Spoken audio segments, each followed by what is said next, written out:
Então, agora que nós cantamos louvores ao Senhor, bendizemos o santo nome de Deus e fomos edificados com músicas, com mensagens cantadas que penetraram fundo na nossa alma e no nosso coração.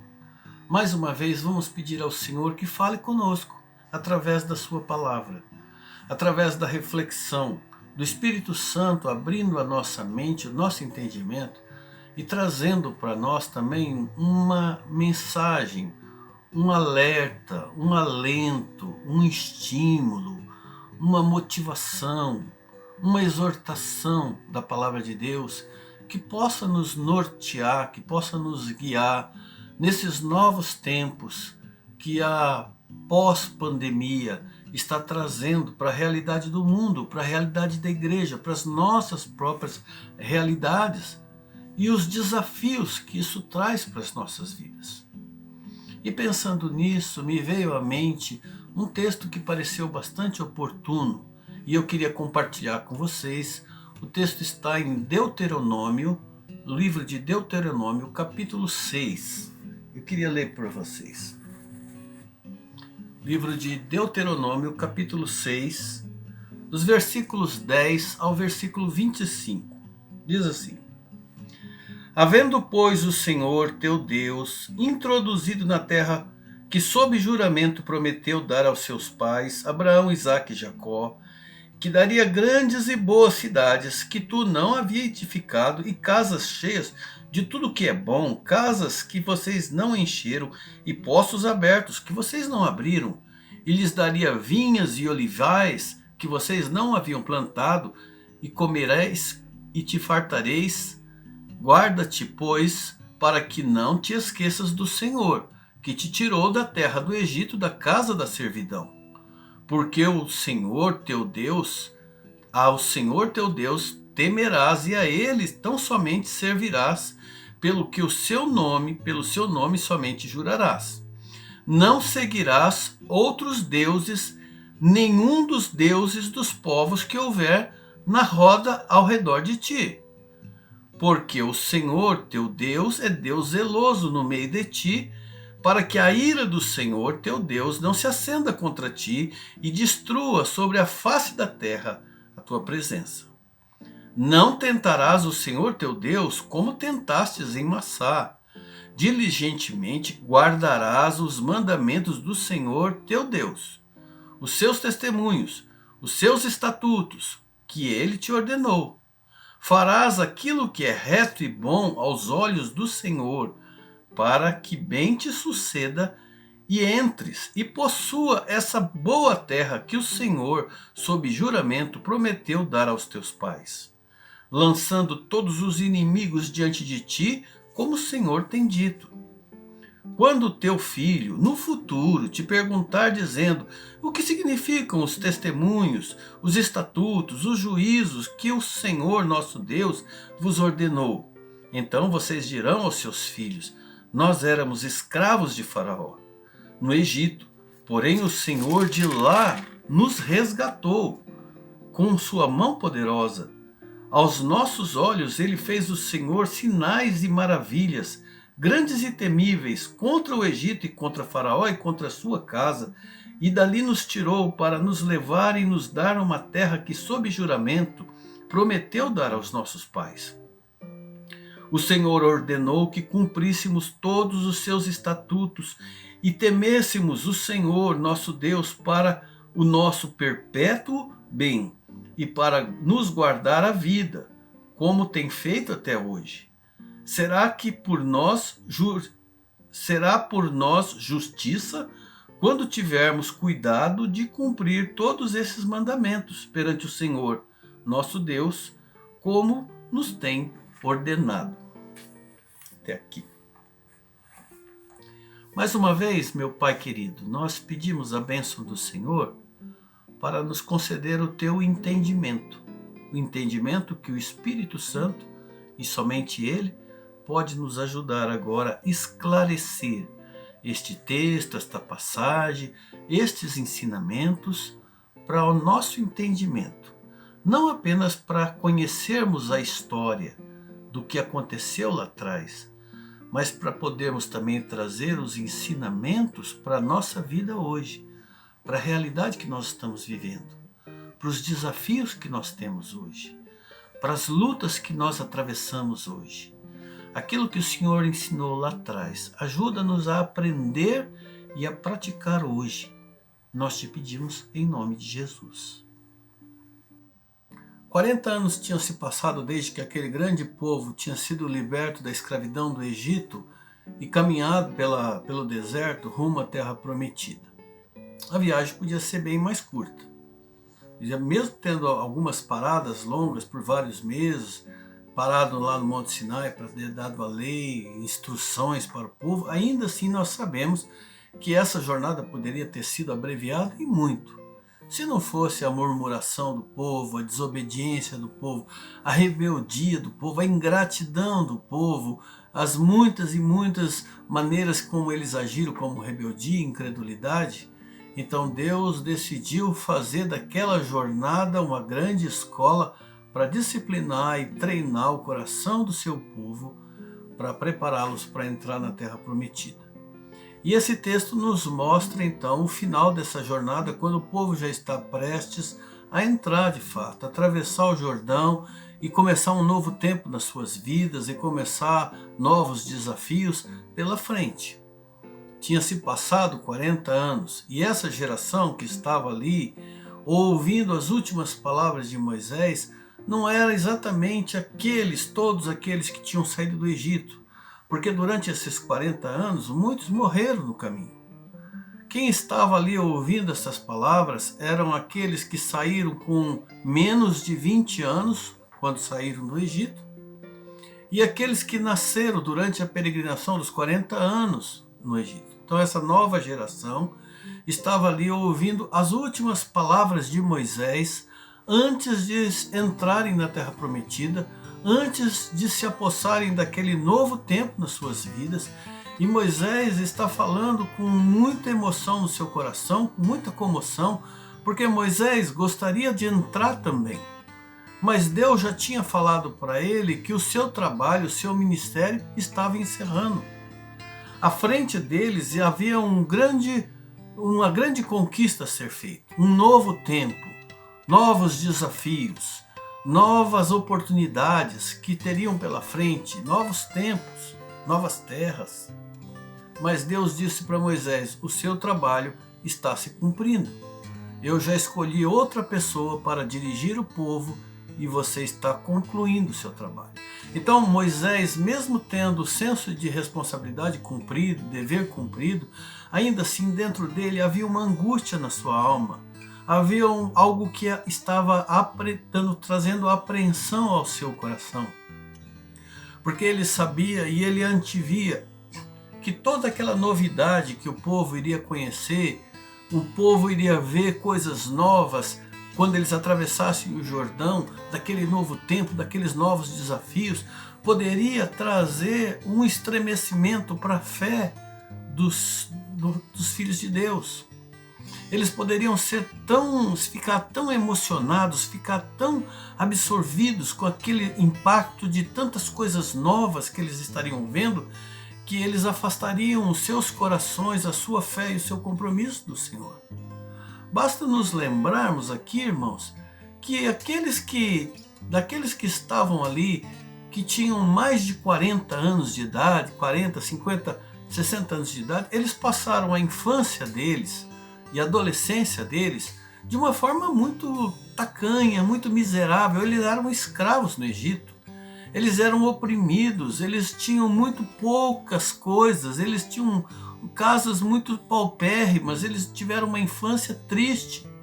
E aqueles que nasceram no Egito, nasceram no deserto, eles nunca sequer viram uma casa na vida deles, eles nunca viram um pomar, eles nunca viram uma represa, eles nunca viram uma plantação de uva, eles nunca viram, eles não conheciam, eles só conheciam as agruras e as dificuldades do deserto.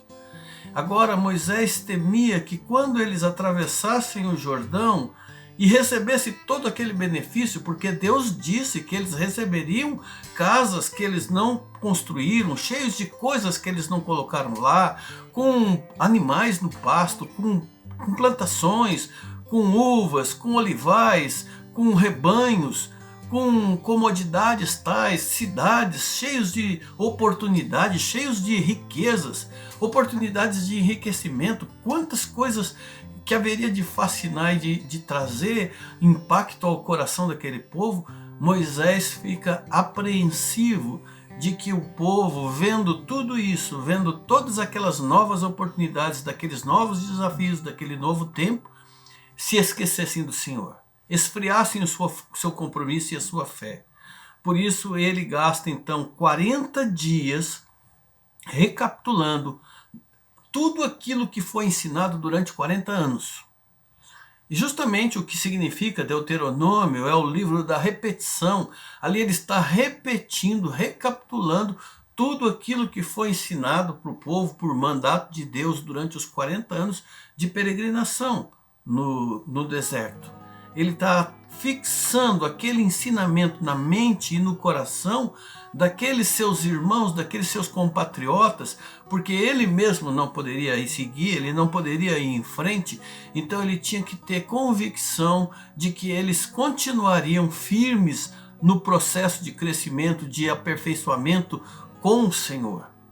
Porque eles iam chegar do outro lado e iam encontrar muitas bênçãos. Eram bênçãos de Deus. Deus tinha prometido mesmo que aquela terra seria abençoada.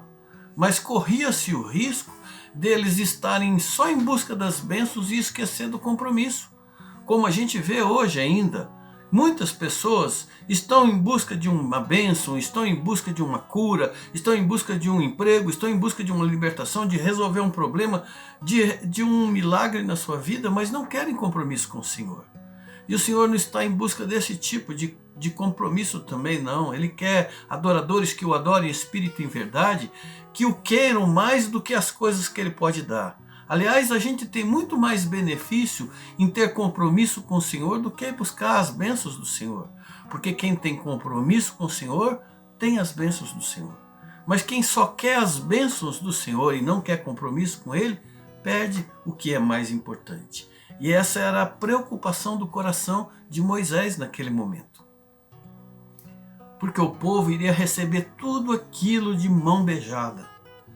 Tudo seria dado pelo Senhor. É claro, eles iam ter que lutar, sim, iam ter que lutar, mas eles sabiam que eles teriam também o apoio do Senhor. Às vezes parece injusto para a gente pensar, mas como que Deus tira um povo que construiu uma casa, que construiu o pomar, que construiu suas fazendas, que construiu sua cidade, tira deles e dá para outro povo? É injusto isso, parece injusto e parece mesmo no nosso conceito. Mas nós temos que nos lembrar que Deus deu muitas e muitas oportunidades para os cananeus. 500 anos antes disso acontecer, Deus já havia falado para Abraão que quando que os seus descendentes iriam peregrinar por aquela terra, que ele daria aquela terra como herança para eles, mas primeiro eles iam para o Egito, eles se tornariam escravos, ficariam lá por 400 anos, Deus iria resgatá-los e traria novamente para aquela terra, porque ainda não havia enchido a medida da iniquidade daquele povo. Vou falar numa outra linguagem, lá em Gênesis capítulo 15, versículo 16, Deus diz para Abraão: depois de 4 gerações, os seus descendentes, Abraão, voltarão para esta terra, pois eu não expulsarei os moradores daqui, os amorreus, até que eles se tornem tão maus que mereçam ser castigados. O que Deus está falando? Deus está falando, eu estou dando oportunidade de mudança de vida para esse povo. Eu sou longânimo, eu sou benigno, eu dou oportunidades, mas o povo não quer mudar. Então Deus deu oportunidade para os cananeus mudar a trajetória de vida, mas eles não quiseram. E aí então agora chegou a vez de Deus tirar aquele povo dali e colocar os hebreus para cumprir a sua vontade no lugar deles. Então a vontade e a preocupação de Moisés naquele momento era olhando para o povo que ele conhecia tão bem, cheio de altos e baixos, um povo volúvel, volátil, que se deixava influenciar facilmente, que tinha o coração ainda arraigado nas coisas do Egito, na saudade das coisas que deixou para trás, nas coisas que ficaram no passado, e eles ainda eram assim, com esse coração preso à velha vida. sempre sentindo saudade daquilo que tinham deixado para trás, mesmo lembrando que lá atrás eles eram escravos. Moisés se preocupava com isso. Se preocupava em pensar que agora eles vendo novidades, tecnologias novas, possibilidades de expansão, de se enriquecer, eles se esquecessem do Senhor. Ele tinha preocupação de que eles, tomados por aqueles novos tempos, pelos novos desafios, pelas novas oportunidades, eles não dessem mais prioridade para cultivar a vida espiritual, para fortalecer a comunhão com o Senhor e fazer o que o Senhor chamou eles para ser. Um povo diferente, um povo que proclame a glória do Senhor perante as nações. A preocupação de Moisés era que o fascínio fizesse com que a mente e o coração deles se afastasse do caminho do Senhor. E que depois que passassem as guerras, que tivesse paz e tranquilidade, e que aquela geração morresse de líderes, eles se acomodassem de tal maneira que eles se tornassem parecidos, em vez de serem diferentes. Moisés tinha medo que o povo perdesse a sua identidade como um povo de Deus, como nação santa. O medo dele é que, em vez deles se afastarem das trevas, eles se afastassem da luz.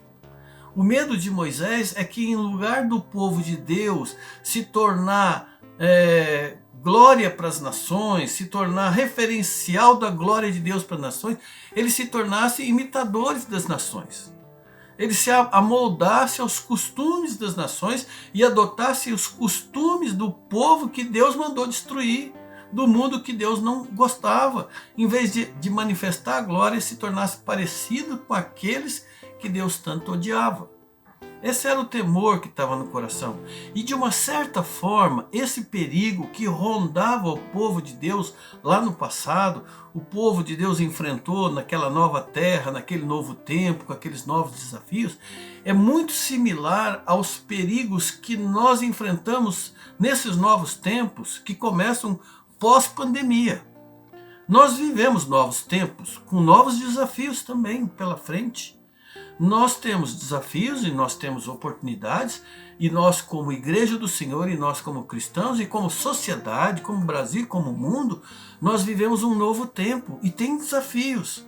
E nós precisamos nos guardar também para não esfriarmos na fé.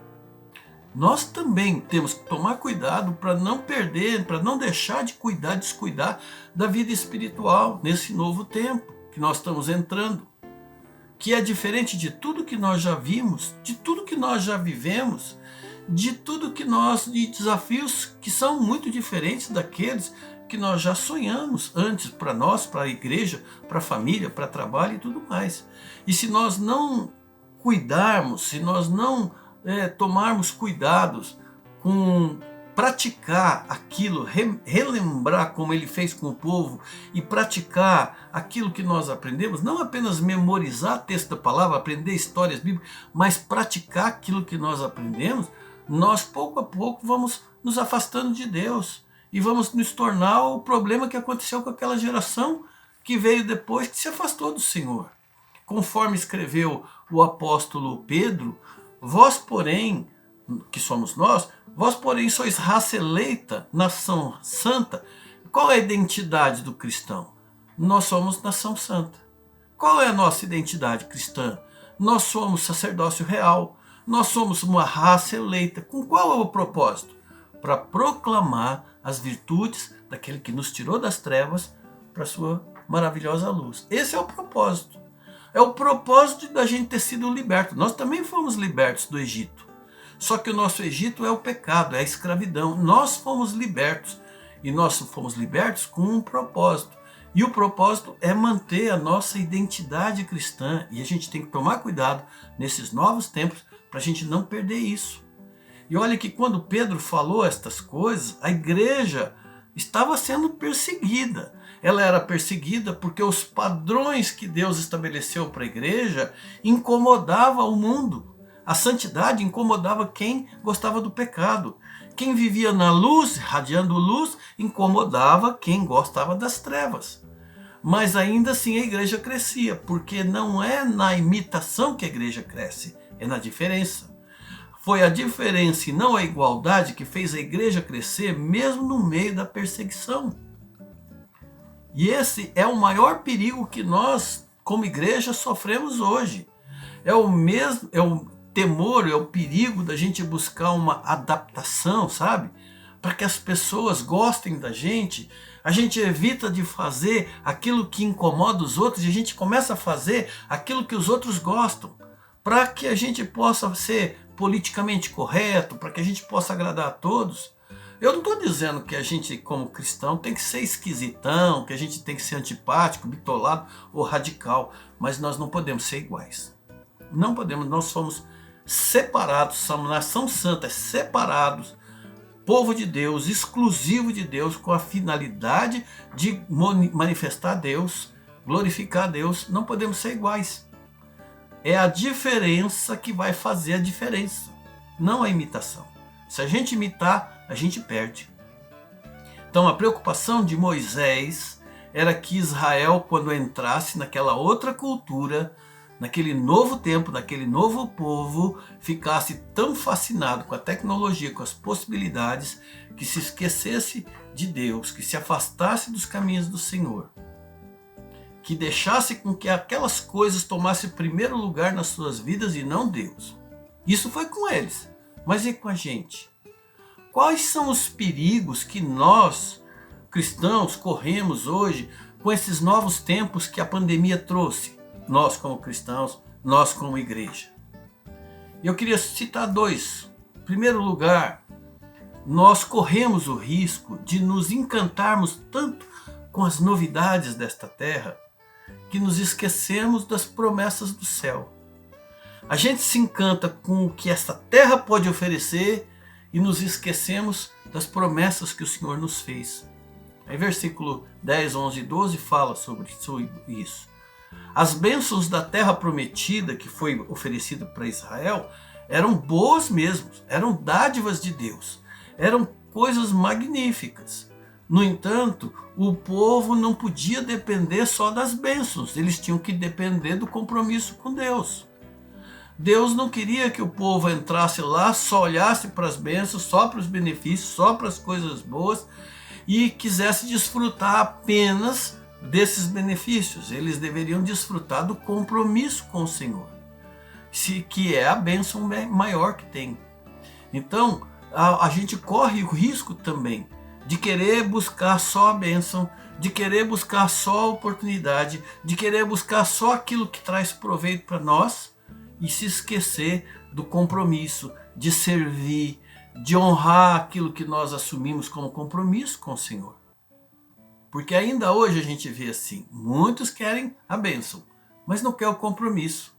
Mas receber a bênção não é a melhor bênção. A melhor bênção é ter compromisso.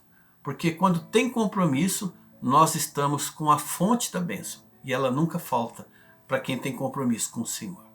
Nós corremos o risco, sabe, irmãos, nesses novos tempos, de nos sentir tão livres e desimpedidos nesses novos tempos, que nós não precisamos mais ir na igreja para ter comunhão com o Senhor, para cultuar o Senhor, nós não precisamos mais participar da ceia do Senhor, nós não precisamos mais ter comunhão com os irmãos, nós podemos ser crentes virtuais, nós podemos ser crentes digitais, nós podemos ser crentes superficiais.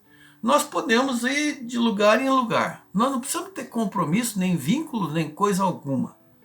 Mas isso esfria o coração. Isso afasta a comunhão. Isso estraga a união que foi criada por Cristo Jesus, que se chama corpo de Cristo. Corpo de Cristo é junto, é unido. Nós corremos o risco nesses novos tempos de ver crescer o número dos crentes desigrejados, que estão optando por essa fé opcional, virtual, separada, esfriando dessa forma. Gente que está abandonando o compromisso com Deus, que está abandonando o compromisso com a igreja, que está abandonando o compromisso com os irmãos e a responsabilidade que assumiram com o evangelho e com a obra do Senhor. Nós corremos também o risco nesses novos tempos de adotarmos os parâmetros do mundo para dizer o que é certo e o que é errado, em vez de buscarmos a palavra de Deus que diz o que é certo e errado, a gente segue a moda do mundo para dizer que A ética depende do ponto de vista de cada um. Para o mundo é certo. Até juridicamente é correto, tem embasamento bíblico para isso, para respeitar a opinião de cada um.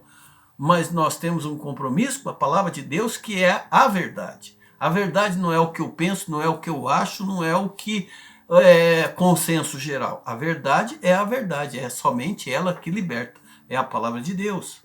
E aí nós temos que tomar cuidado com isso, que essa postura é comum e é aceita, mas não é correta para quem tem um comprometimento com o evangelho, com a palavra de Deus.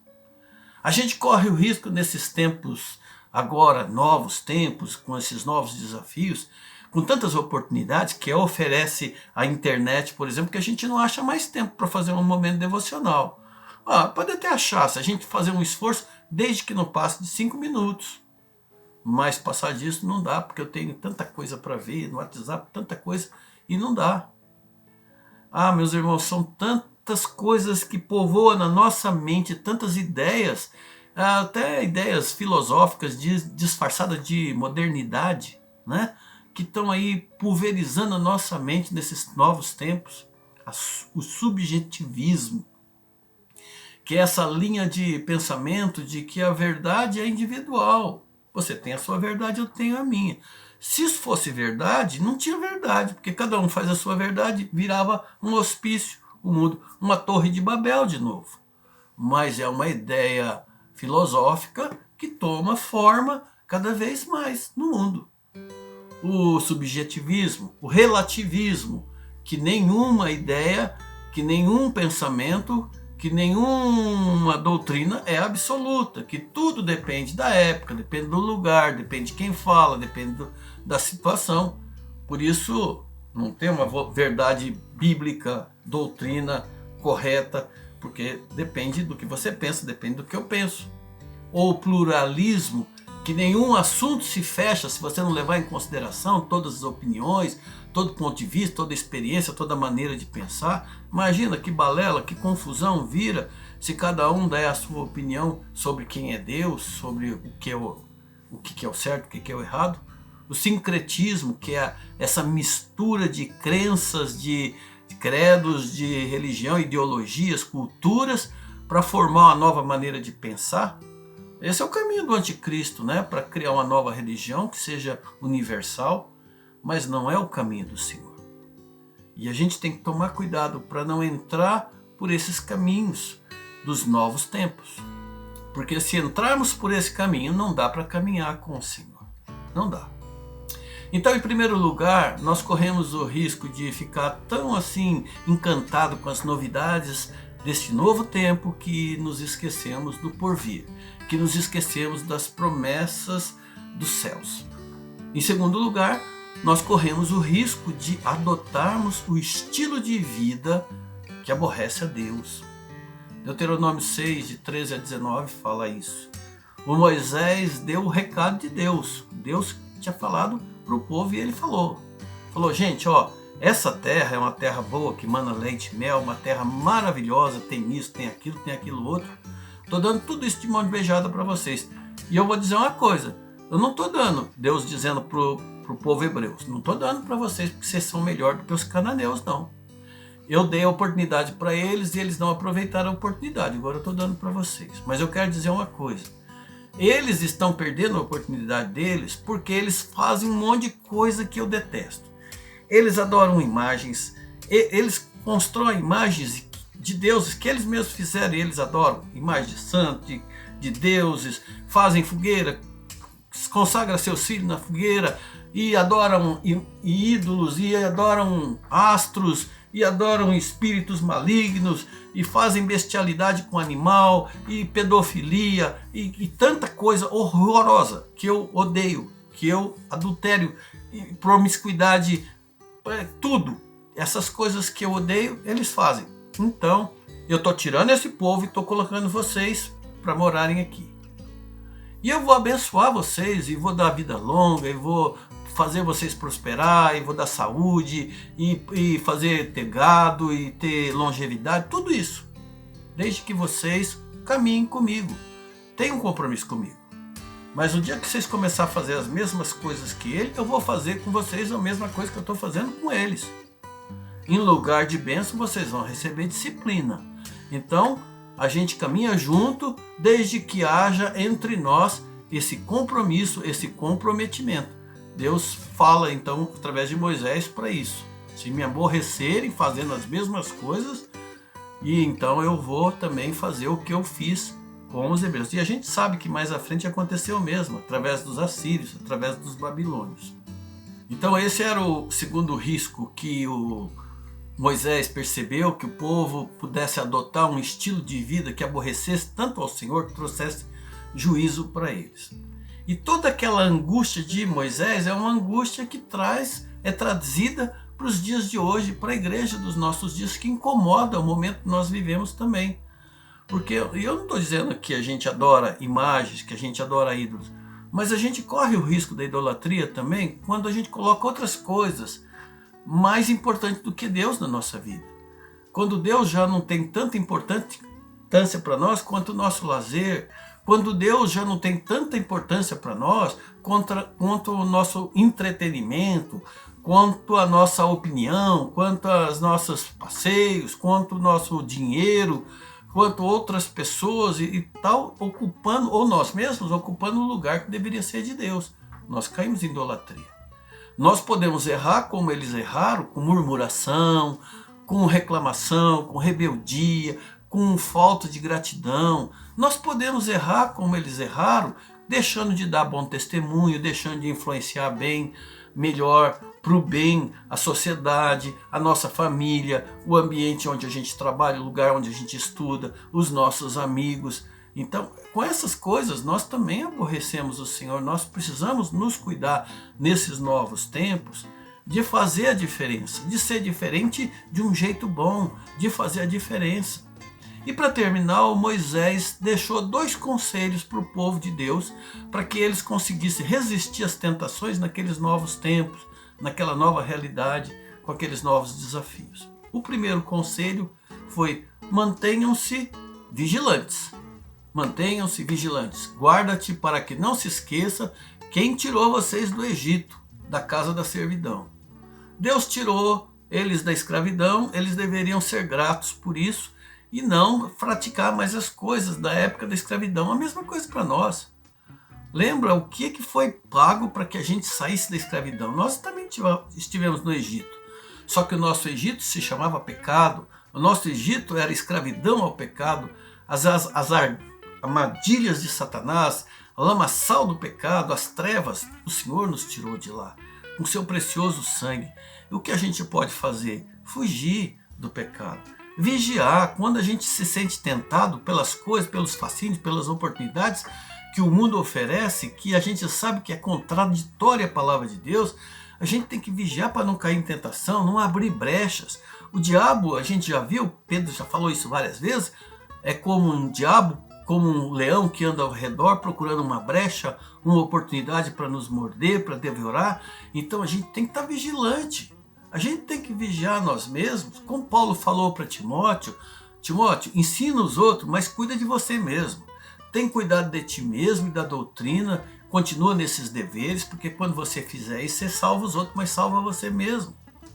Então sejam vigilantes.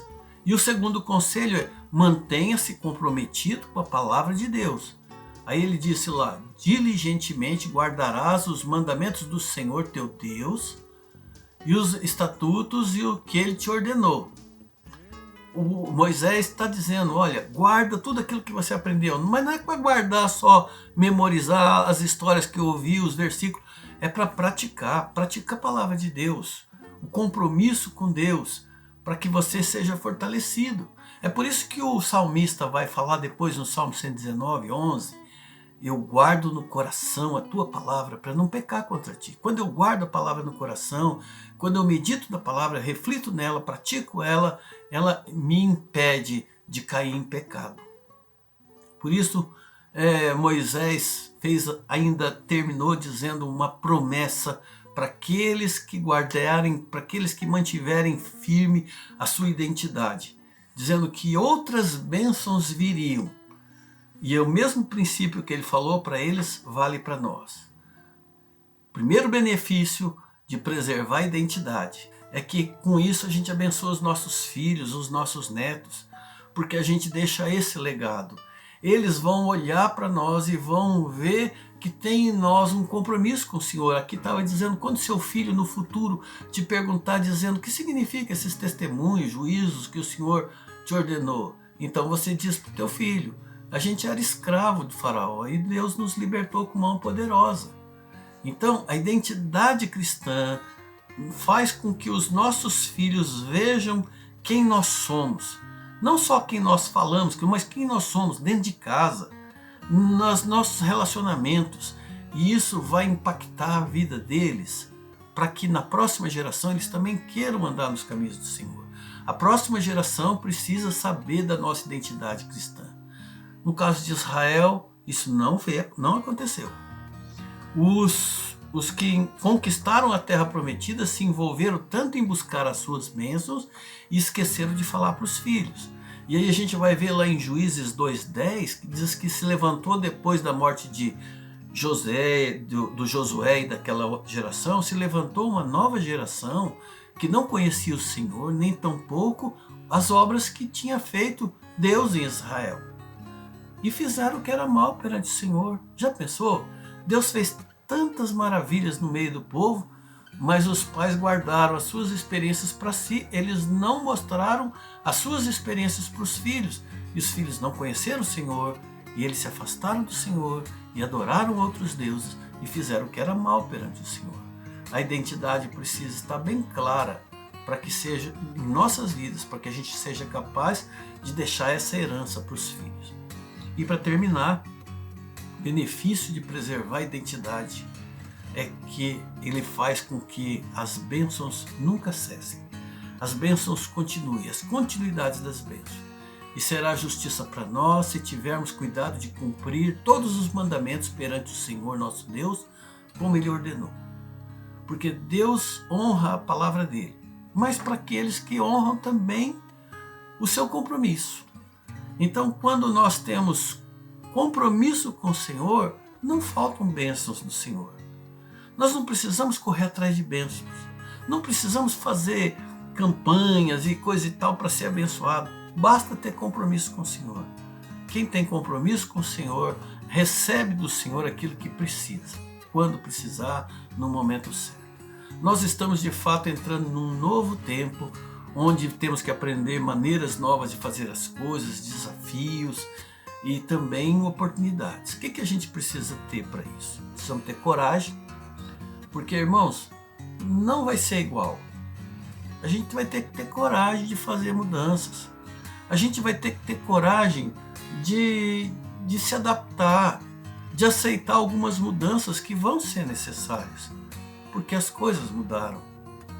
Nós vamos ter que buscar do Senhor sabedoria para a gente peneirar o que dá para aproveitar, o que não.